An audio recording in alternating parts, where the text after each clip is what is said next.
gente poder sentir a presença do Espírito Santo, e a palavra diz que Deus habita nos louvores. É um privilégio a gente poder desfrutar desse acesso à presença do Senhor. E isso não é algo somente do domingo à noite, ou quando nós estamos cantando ou ouvindo um louvor, mas nós temos o acesso ao Senhor 24 horas por dia, através do nome de Jesus. Compartilho com vocês uma palavra que está em 2 Timóteo, no capítulo 2. Convido vocês a abrirem suas Bíblias. 2 Timóteo, capítulo 2.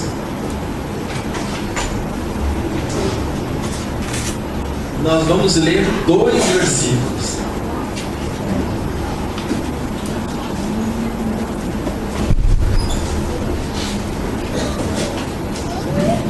Segunda Timóteo, no capítulo 2, a partir do versículo 2. Diz o seguinte: Paulo está escrevendo a Timóteo algumas instruções e ele fala: portanto, você, meu filho, fortifique-se na graça que há em Cristo Jesus.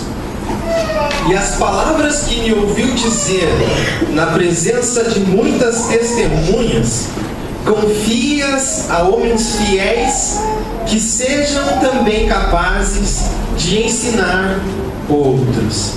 Vamos orar?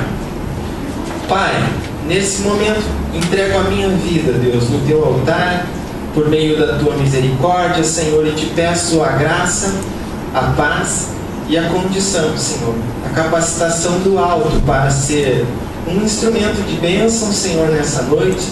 E também junto com os meus irmãos, consagramos a Ti, Deus, esse tempo e pedimos que o Senhor repreenda toda e qualquer interferência maligna, Senhor, tudo aquilo que vem para tirar as mentes da Tua ministração, tudo aquilo que é muro nos corações, Deus, e Te pedimos que, em perfeita paz, o Senhor ministre com poder em nossas vidas. Amém. Portanto, você, meu filho, fortifique-se na graça que há em Cristo Jesus. E as palavras que me ouviu dizer, na presença de muitas testemunhas, confie-as a homens fiéis que sejam também capazes de ensinar outros. Bom, eu estava meditando nessa palavra e 3 palavras destes 2 versículos tocaram fundo no meu coração, e elas são: homens fiéis e capazes. Homens fiéis e capazes. Quando a gente fala homens, não está falando homem do sexo masculino, mas esse texto refere-se à maturidade, a não infantilidade, a não ser meninos, como Paulo fala em Coríntios. E se eu perguntasse para os irmãos, compartilhando daquilo que eu tenho sido confrontado na minha vida, se eu perguntasse quanto de espiritualidade nós temos em nós, ou quanto de espiritualidade você tem em você?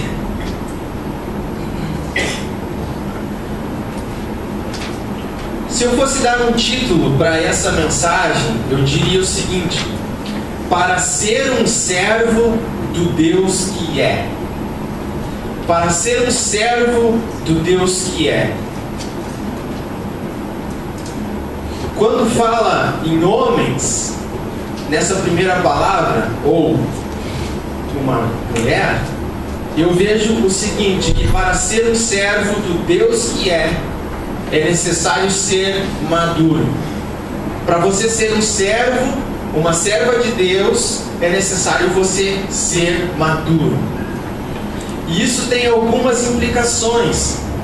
Você já se perguntou assim: como vou saber se eu sou maduro na fé? O que as Escrituras falam sobre maturidade na fé? Eu tenho que esperar eu envelhecer? Eu tenho que ter 50, 60 anos? Ou será que isso eu posso adquirir à medida que eu me deposito na presença de Deus e me aplico a me submeter e praticar a sua verdade, de acordo com a sua palavra, através das experiências do meu dia a dia? E eu quero dizer, amados, que existe uma coisa que é crucial para que alcancemos essa maturidade, que é consciência. Isso significa ter consciência de algumas coisas. E ter consciência, eu não estou falando no sentido teórico da coisa. Eu estou falando em saber o que significa. Significa aplicar a palavra naquilo que ela me ordena ou naquilo que ela me direciona. A respeito da grandeza de Deus, em primeiro lugar, a respeito da obra da cruz, a respeito da obra de Deus e os seus ministérios e a respeito da herança eterna. Eu estou falando de coisas espirituais, eu estou falando de coisas grandes, eu estou falando de coisas excelentes, como Paulo descreve em Filipenses. Eu estou falando das coisas que não são humanas, eu estou falando de coisas grandes. A partir do momento que eu tenho consciência da grandeza do meu Senhor, ou como nós cantamos aqui, não saberei o preço dos meus pecados na cruz, é uma coisa que é maior do que eu. Ontem nós estávamos lá em casa com o João e a Natália e eu orei pedindo, Deus, que o Senhor ministre no coração das pessoas sobre esses assuntos que são maiores do que eu, como o Senhor, a cruz, a tua obra e a tua herança, porque eu não tenho condições de transmitir isso para vocês com palavras, e também não sou capaz de discernir na plenitude por meio das minhas experiências. Deus vai revelando da presença dele para mim, da grandeza da cruz para mim, da obra que ele tem a partir da minha vida e também daquilo que me espera na eternidade, à medida que eu estou me dispondo a caminhar com ele, a me sujeitar àquilo que ele está me dizendo para fazer, e com isso eu estou me tornando alguém maduro. Com isso eu estou avançando na fé. Com isso eu tenho esperança de me tornar um homem fiel e capaz.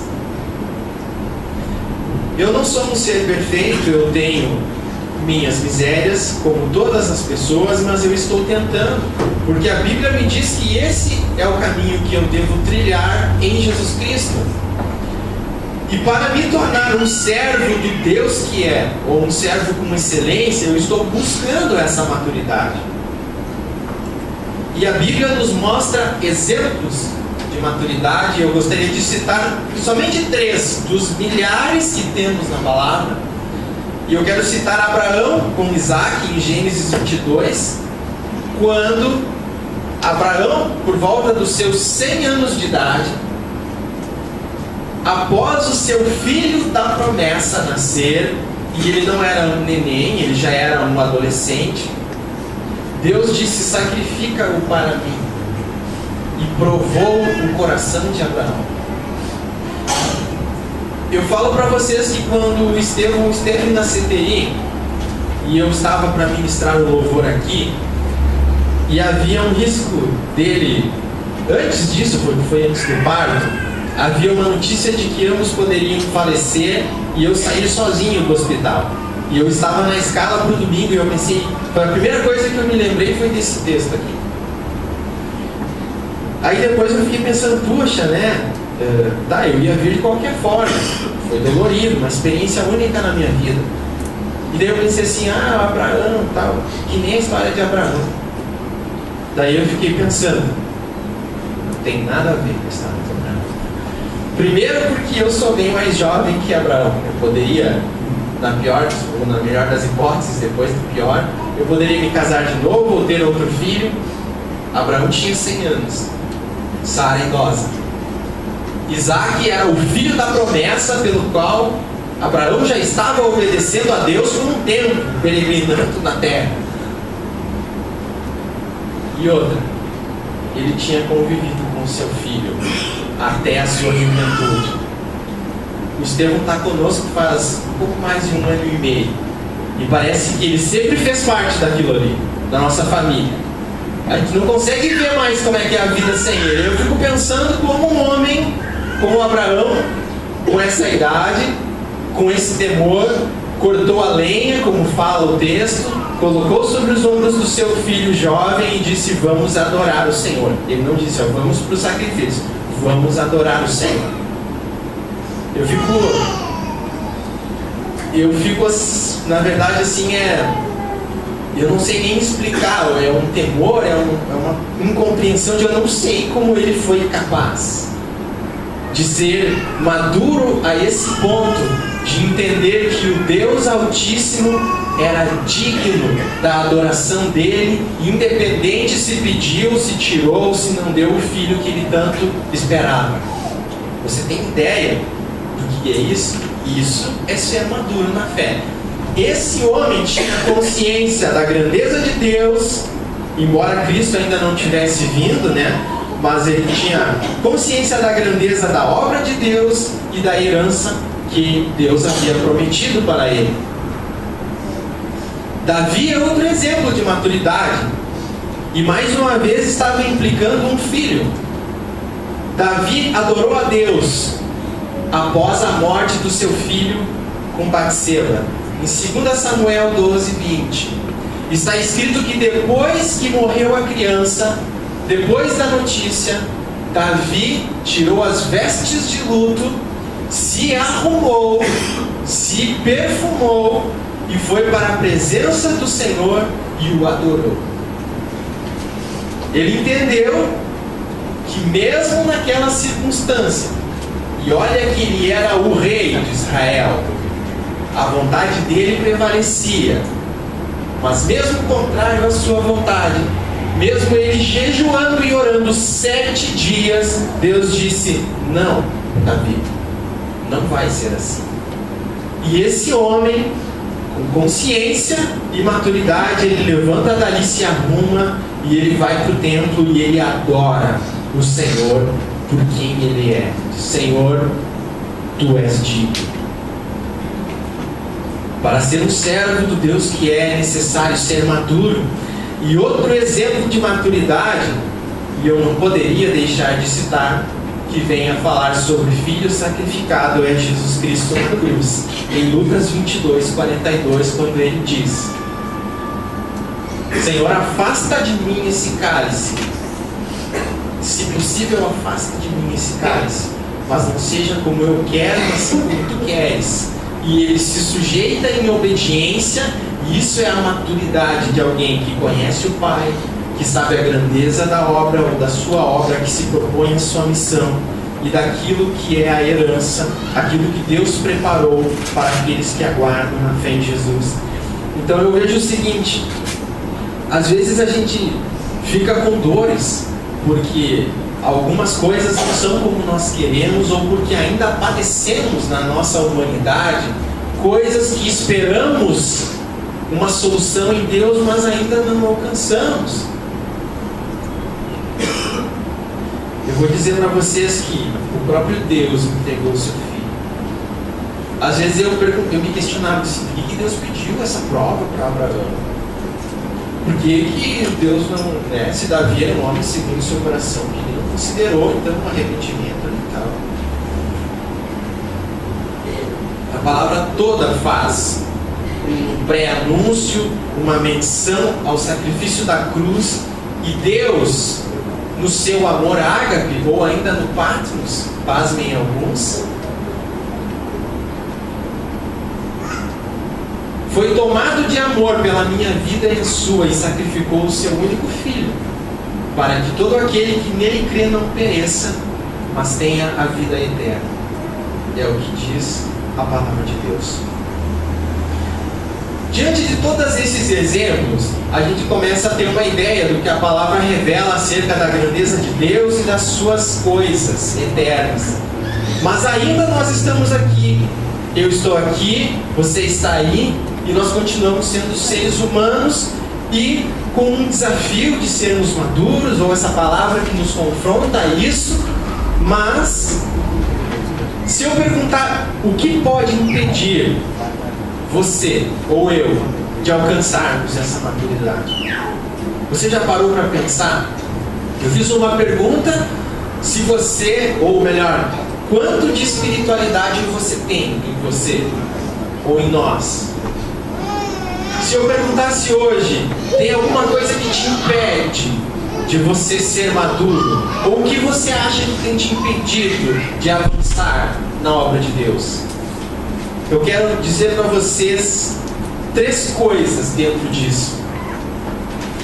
E quero ressaltar a primeira, como que a palavra fala em Efésios, que a nossa luta não é contra a carne e o sangue, mas contra os principados e as potestades malignas. Então eu quero citar a batalha espiritual num primeiro momento, e também junto a essa batalha citar algumas situações como a ignorância, e eu não estou falando isso de uma maneira pejorativa, eu estou falando aqui o não conhecimento das Escrituras, a ignorância da palavra, aquela pessoa que é leiga, que ainda não tem um conhecimento acerca disso, associado à incapacidade humana, às limitações do ser humano, às suas limitações em particular nesse momento. É isso que eu estou falando. Essa batalha espiritual vai se dar em cima dessas 2 coisas: do seu não conhecimento da palavra de Deus e da sua fragilidade humana. O que pode te impedir num primeiro momento é isso. E olha que a palavra de Deus diz que a palavra semeada à beira do caminho os pássaros comeram. E isso significa, depois a gente vê em Lucas a explicação dessa parábola, significa que o inimigo vem e tira do seu coração aquela palavra lançada. Isso significa cair à beira do caminho e os pássaros comerem. Então eu vejo que há uma batalha espiritual para que você não se aprofunde, para que você não amadureça em Jesus. E eu quero, dentro disso, dizer que você pode sim e deve sim buscar aquele auxílio divino da oração e da superação sobrenatural. Aquela graça que ele fala assim: portanto, meu filho, fortifique-se na graça, fortifique-se no favor, fortifique-se no poder de Deus, fortifique-se na dependência do Senhor para você se mover para lá ou para cá. Aprofunde-se nessa palavra e não seja tão menino, porque afinal de contas ser maduro é não ser infantil, é não ser menino. Quando a gente fala em o que pode nos impedir de alcançar a maturidade, além da batalha espiritual, eu vou citar o pecado. E você pode dizer: olha, eu estou lutando há tempo com isso. Ok, amados, eu sei que existem pecados e pecados, onde alguns você consegue, num primeiro momento, radicalmente você corta da sua vida. Mas existem outros que vão como aquela tempestade que é constante e duradoura. Entra ano e sai ano, e você manquejando de uma perna, arrastando aquela pedra pesada no seu calcanhar, que não deixa você prosseguir para a maturidade. Porque o Senhor diz: sem santidade ninguém verá o Senhor. E isso não está falando somente da eternidade. Começa a viver no pecado para ver se você ora e obtém de Deus uma resposta clara. Começa a errar na sua vida e cometer o pecado e orar e ver se você consegue discernir as coisas de Deus, se você consegue viver com paz, ou se você senta para ler uma palavra e você é ministrado no seu coração. O pecado é algo que atrapalha o povo de Deus de ser quem a gente deve ser em Deus.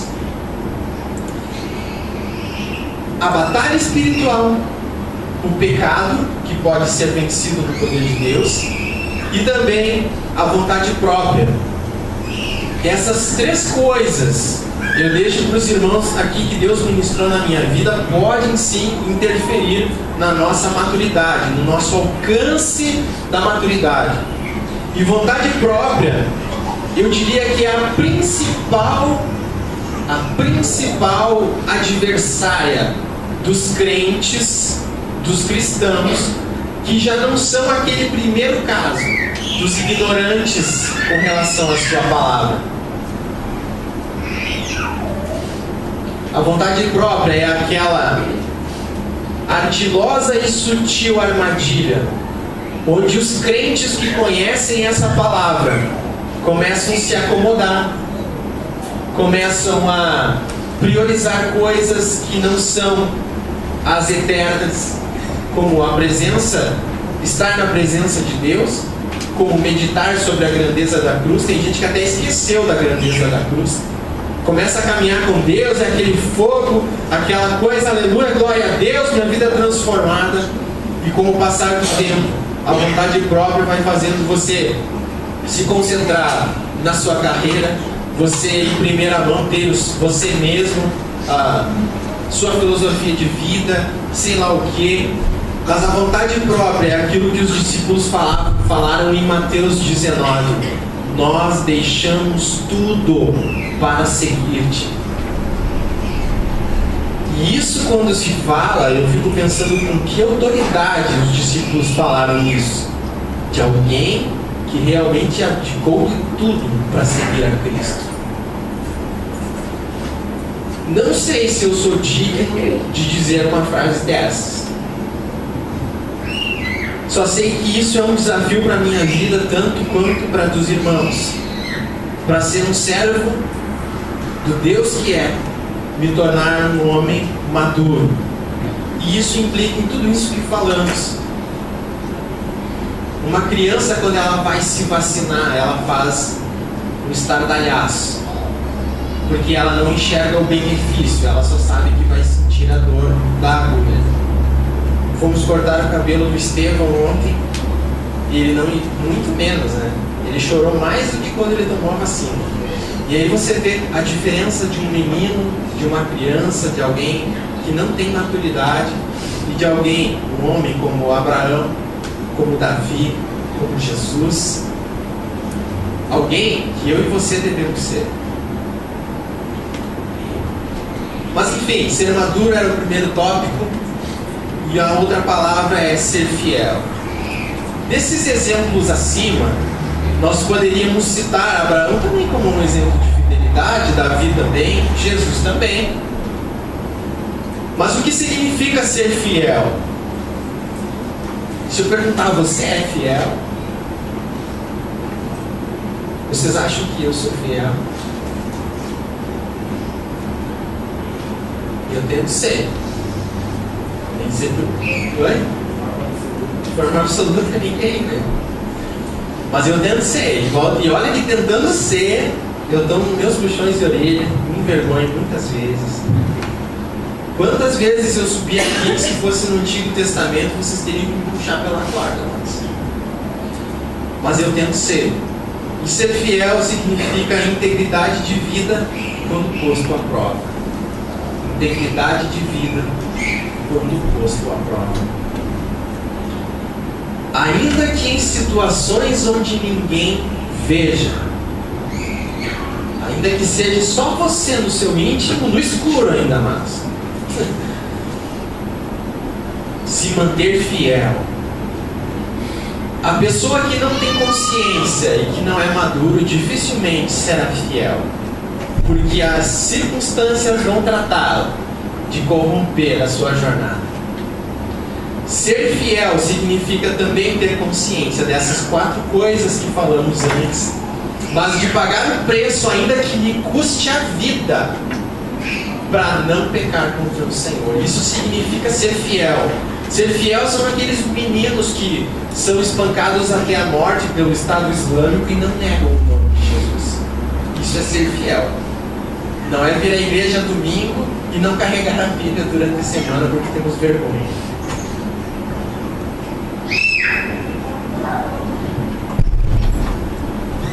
Ser fiel, um exemplo de fidelidade bíblica é Estevão, quando testemunhou de Jesus e logo depois foi apedrejado. Atos 4, 19 e 20. Vamos ler essa aqui.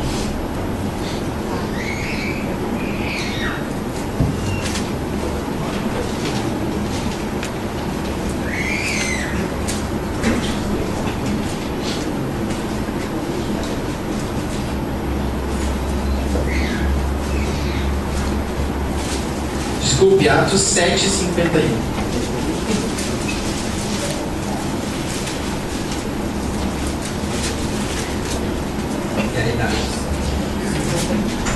Atos 7:51, Estevão estava falando diante dos judeus e repreendendo eles severamente, dizia: povo rebelde, obstinado de coração e de ouvidos, vocês são iguais aos seus antepassados, sempre resistem ao Espírito Santo.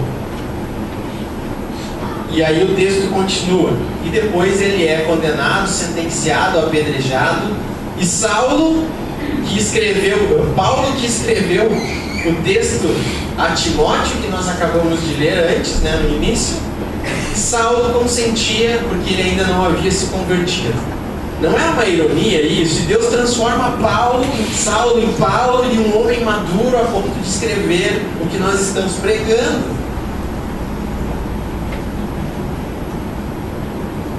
Ser fiel significa integridade, quando posto à prova, ainda que nos custe a vida. Isso significa ser fiel.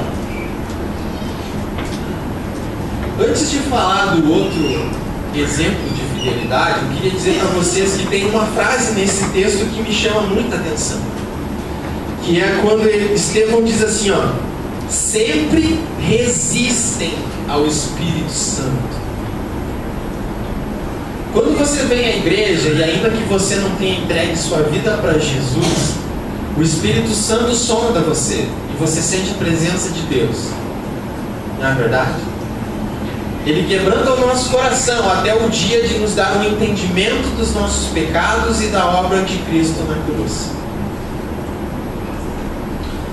O Espírito Santo, ele está sempre em busca, em prol de fazer a obra de Deus em nós.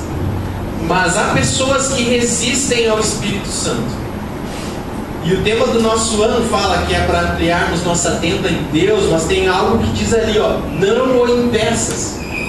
Significa, mais uma vez, a palavra diz que há pessoas que impedem, seja por ignorância, seja pelo pecado, ou seja pela vontade própria. Seja pela imaturidade ou pela falta de fidelidade. Mas impede. Eu não sei o que te impede, eu não sei onde você está, eu não sei quanto de espiritualidade você tem. Talvez você até seja um servo excelente do Deus que é. E esse é o nosso alvo. Mas eu sei que sempre há áreas na nossa vida, e quando nós olhamos, por exemplo, um outro exemplo de fidelidade, como Pedro, que defendendo ousadamente sua posição em Cristo diante das autoridades que diziam para ele não pregar em nome de Jesus, e ele disse: ora, devo então obedecer a vocês ou a Deus? O nosso país é um país livre, às vezes a gente tem vergonha de pregar a palavra. O nosso país é um país livre e às vezes a gente tem preguiça de pregar a palavra. Nosso país é um país livre, embora haja um caos instalado, mas nós temos a condição de fazer, de anunciar a palavra, nós podemos ir e vir de uma maneira livre, mas muitas vezes nós somos egoístas, nós não temos amor, nós não temos a condição para fazer essa obra. Não somos maduros, não somos fiéis à causa de Deus, não nos dispomos a dobrar o joelho e orar pelo nosso ministério como deveríamos. Tem um outro exemplo de fidelidade que para mim é um dos que eu mais gosto na Bíblia. Confesso para os irmãos, um dos meus preferidos, tá? É o exemplo de José. José, que foi vendido como escravo pelos seus irmãos. Gênesis 39:7, quando ele é tentado ao pecado e ele escolhe permanecer-se fiel. Eu fico louvando a Deus, sabe por quê? Porque ser maduro não implica em você ter idade avançada, mas implica em quanto de Deus você tem e quanto do Senhor você obedece. José era um jovem. Você tem ideia do que é o coração de um jovem na adolescência? com suas inseguranças, incertezas. Olha para os seus filhos, às vezes eles ficam inseguros porque o cabelo não ajeita, ou porque a roupa não assenta. Você tem ideia do que é um jovem ser vendido por escravo, por maldade dos seus irmãos? E ele, mesmo longe do seu povo, da sua cultura, ele preservou a sua fidelidade. Isso não é um homem maduro. José era jovem, mas ele era um homem maduro, fiel, que foi capacitado por Deus. Ele não cedeu ao seu pecado ainda quando tinha todas as razões, porque humanamente falando, nós temos uma tendência de, eu estou com uma ferida no meu coração, eu estou com uma mágoazinha aqui, então, também, Senhor, fica aqui um pouquinho que eu vou aqui e vou fazer o que eu quero. Às vezes parece que a gente esquece que Deus é onipresente, onisciente, e quem dera onipotente, porque se a gente entendesse isso, a gente orava e passava pela aprovação. Ser fiel produz frutos que revelam a glória do Pai. Teve alguém que falou que era para pregar a palavra e, se necessário, usar palavras. Ser fiel, ter uma conduta fiel, alicerçada em Deus, tem um poder de revelar a glória do Pai, a cruz de Jesus, ainda que você não fale. Ser fiel produz frutos que edificam a si próprio. E no contexto onde nós estamos, eu diria que edificam a igreja também. Quando a palavra diz que a sua luz lança luz nas minhas trevas. E vice-versa. Para ser um servo de Deus que é ser maduro e ser fiel é algo indispensável, segundo esse texto que lemos. E esse texto fala inclusive sobre ensinar a palavra a outros homens, para que a gente venha a disseminar essa palavra, para que essa palavra que é sal e luz do mundo pelas nossas vidas, ela transforme a nossa nação, como nós cantamos aqui. A gente acha que para Deus sarar essa nação, é só a gente cantar aqui, Deus, sara essa nação. É o clamor, e é uma música até bonita, a gente se bobear, está aqui escutando aqui, né? Mas quanto de verdade tem isso na tua vida? Eu confesso que poucas vezes eu oro pelas autoridades do meu país. Mas mais do que isso, nós somos chamados a transformar essa sociedade pela minha maturidade, pela minha fidelidade, pela minha constância, pelo meu procedimento, pelo meu pregar da palavra. Isso é a transformação que vai sarar a nossa nação. Porque não se iludam, amados. Eu não estou aqui para dar uma palavra de desesperança. Mas quando eu olho para o quadro instalado e para a realidade dos homens que nos governam, existem uma minoria que briga lá, pode ser, mas a verdade é que a solução para isso não virá dos homens. Vai vir de Deus e certamente será por meio da minha vida e da tua. Bom, homens fiéis e capazes. Se eu perguntar para vocês, amados, quem de nós é capaz de fazer a obra de Deus? Se alguém fosse, Jesus não precisaria ter vindo para morrer na cruz. Alguém que nós poderia ter feito. O fato é que as circunstâncias se encarregam de provar a nossa fidelidade, a nossa capacidade, a nossa maturidade. Tiago 1,12 diz: feliz o homem que persevera na provação, porque depois de aprovado, receberá a coroa da vida que Deus prometeu para os que o amam. E aí, se você ler esse texto e você não tiver aquela intimidade com Deus, o Espírito não mostrar para você de que grandeza estamos falando, de que coroa da vida estamos falando, essa frase não vai fazer muito sentido e também não vai te encorajar ou te impulsionar a permanecer fiel, ainda que te custe a própria vida. Eu acredito que aqueles meninos que são espancados até a morte e não negam o nome de Jesus, eles obtiveram de Deus essa convicção. Porque senão seria algo insano você morrer por uma causa que não tem certeza. Você não acha? O fato é que nenhum de nós é plenamente capaz de fazer a obra de Deus, e se bobear, nem as nossas próprias obras, porque somos humanos.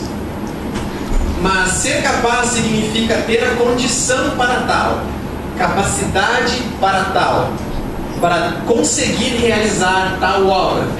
Isso é ser capaz. E Deus vai usar a minha e a sua história de vida, o seu testemunho particular. Deus vai utilizar os seus recursos humanos também, as suas habilidades, porque foi Ele quem nos deu isso. E a palavra diz que é no ventre da mãe que Deus concede muita coisa para os seus filhos já, de cara. Na concepção da vida, porque Salmos diz que Ele visita o embrião. Olha o amor de Deus pelas nossas vidas.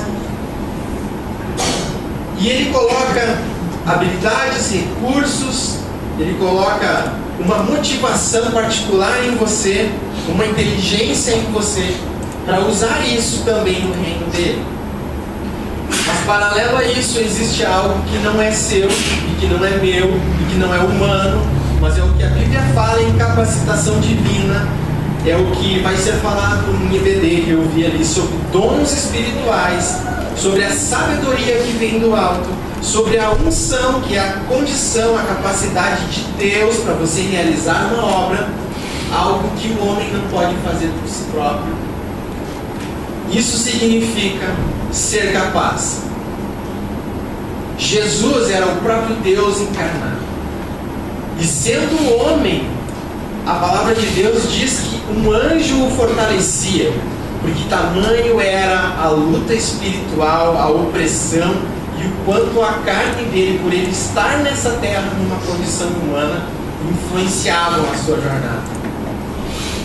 Você tem ideia do que significa suportar os pecados da humanidade?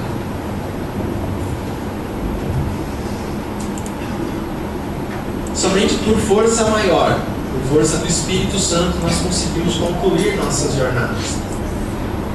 E eu confesso que vejo que Deus já me traz na minha vida muito além do que estava desenhada a ser. Mas eu sei que Ele tem muito mais para me alcançar na minha vida. Ele tem algo mais para que eu faça, além do que eu estou fazendo. E eu estou buscando me preparar e entender o que é que Ele tem para mim.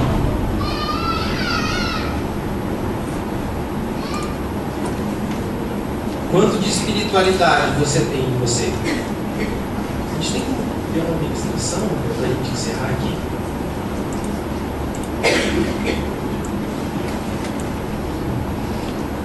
Nós estamos falando num texto que fala sobre homens maduros, sobre fidelidade e sobre transmitir a alguém que tem a capacidade de continuar o ensino da palavra de Deus.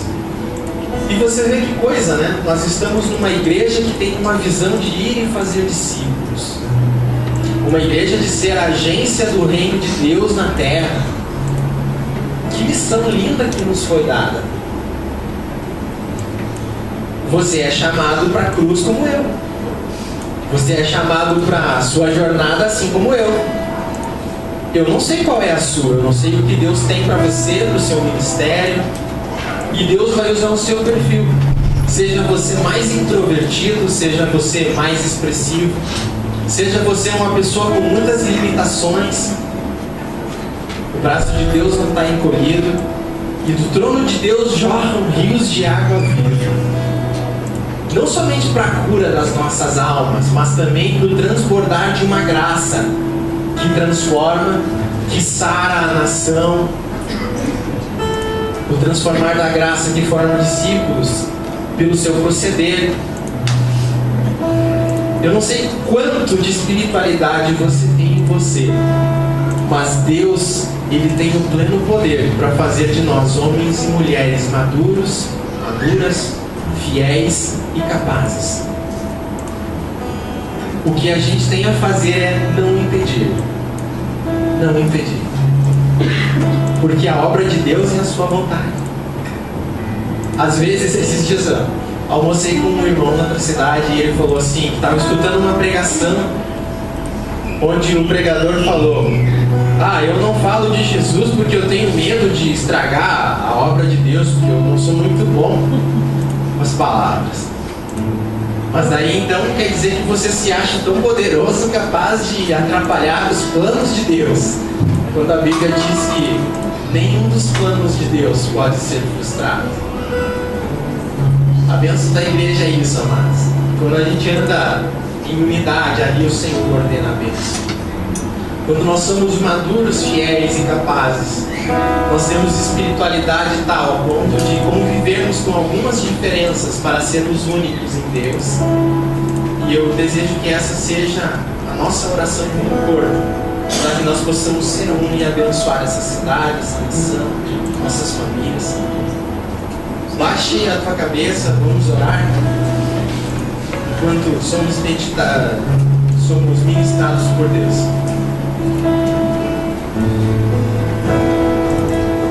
Pai, louvado seja o Senhor, porque a tua palavra diz que quando não somos fiéis, o Senhor permanece fiel, pois não pode negar o Senhor mesmo. Nós te bendizemos pela tua grandeza aqui, nem compreendemos na totalidade, Deus. No entanto, eu te peço que o Senhor mantenha vivo em nossos corações o significado da tua cruz. Que o Senhor mantenha aceso o fogo do Espírito Santo em nossas almas, Deus. Que não haja mornidão, apatia ou vontade própria que nos tirem do eixo, Senhor, de buscarmos o Senhor em primeiro lugar. Que o teu reino venha em primeiro lugar. Que o Senhor nos dê a revelação plena de que não ficará pedra sobre pedra, mas que a alma das pessoas é o bem maior a ser alcançado, Deus. Que o Senhor nos prepare para que ainda no dia ruim da adversidade não negarmos o teu nome, nem nos apegarmos às coisas pelas quais o Senhor nos abençoa. Que o Senhor se transforme em nossas vidas em servos e servas maduros, capazes, fiéis, Deus. Ainda que nos custe a vida, Senhor, ainda que ninguém nos veja, que possamos voltar atrás em todo o erro feito, todo o pecado contra a tua santidade, Deus. E que o Senhor preserve esse temor, esse anseio no nosso coração pela tua verdade, pela tua justiça, Senhor.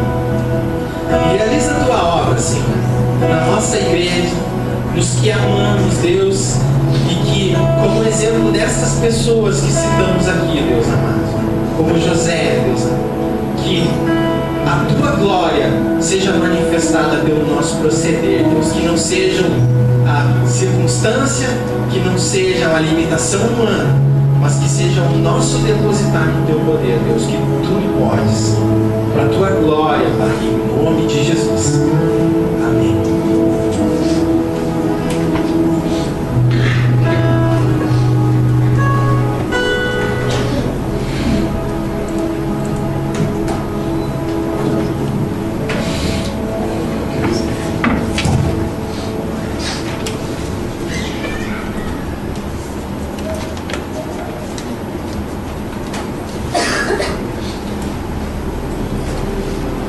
Depois dessa palavra, seja sincera a oração enquanto cantamos, que rendido esteja o nosso coração ao Senhor. Que ardendo esteja na busca de sermos maduros e fiéis ao Senhor.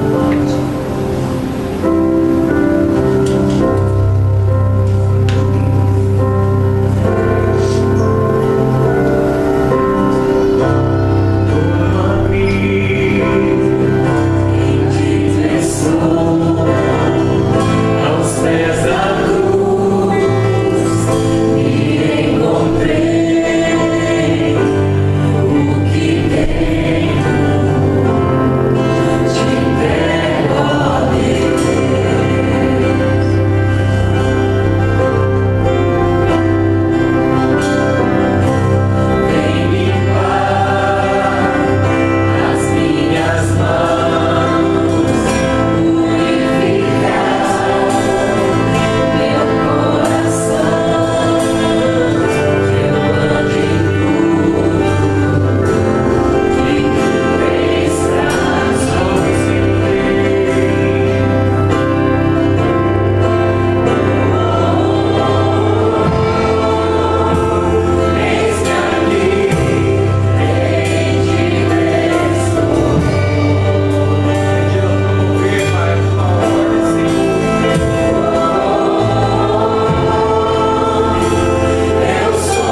E uma das coisas mais profundas na Bíblia, eu acredito que é aquela experiência de Abraão que eu já citou aqui.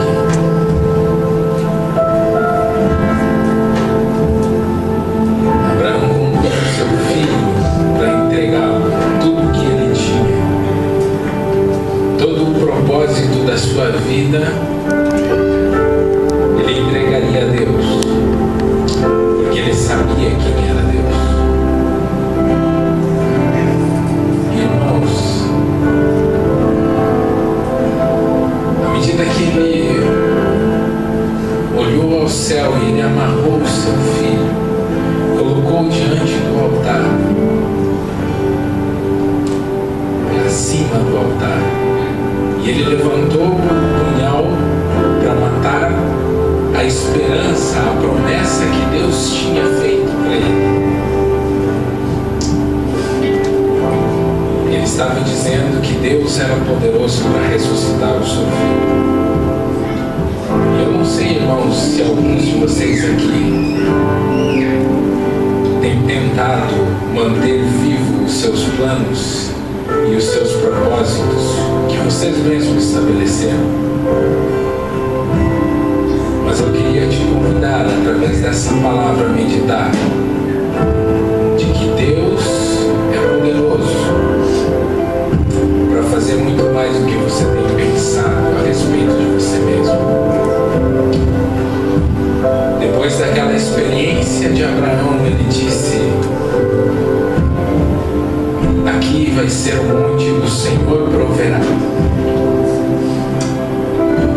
Abraão apenas levantou a cabeça e olhou para trás dele, e tinha um cordeiro entrelaçado em galhos. Como que ele não viu isso antes? Meus irmãos, é preciso entregar tudo nas mãos do Senhor. Ele é fiel. Maturidade é saber que os planos dele nunca serão frustrados. Amém, irmãos? Se coloque de pé. Relembre daquilo que Deus falou contigo hoje. Durante a semana, esse vídeo, essa pregação vai estar na página da igreja, no Facebook, no YouTube. Você pode revê-lo. Toda semana a gente põe de novo. Porque Deus quer falar com você sempre, todos os dias. E há algo muito profundo na vida com Deus. É que Ele nos chama a confiar no que Ele está fazendo. Mesmo que seja entregar os teus sonhos diante do altar e crer que Ele é poderoso para ressuscitar esses sonhos e cumprir a promessa da maneira dele e não da sua. Amém? Pai, em nome de Jesus, obrigado pela tua palavra, Pai. Teu Santo Espírito consegue achar uma maneira de falar no nosso coração que homem nenhum pode. Não foi o que o Jessé falou, foi o que o Senhor inspirou o Jessé a falar. Não foi o que o João ministrou durante o louvor, mas foi a adoração que o Senhor queria receber e inspirou o João a falar. Não é o que eu falo, não diz respeito a homens, diz respeito ao mover do teu Santo Espírito e aquilo que o Senhor quer fazer na tua igreja. E nós nos entregamos a Ti, embora que é muito difícil ainda, Senhor, nós percebemos que nós temos segurado os nossos Isaques, Pai. Temos tentado não entregar, porque achamos que estamos no controle de tudo. Mas inspira a nossa vida com a história de Abraão, de José. Inspira a nossa vida, Senhor, com a história de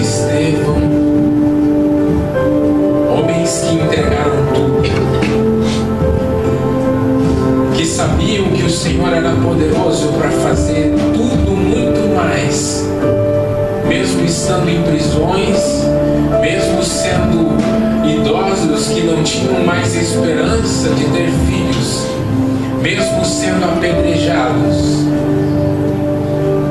Eles confiaram que o propósito do Senhor sempre é maior e melhor.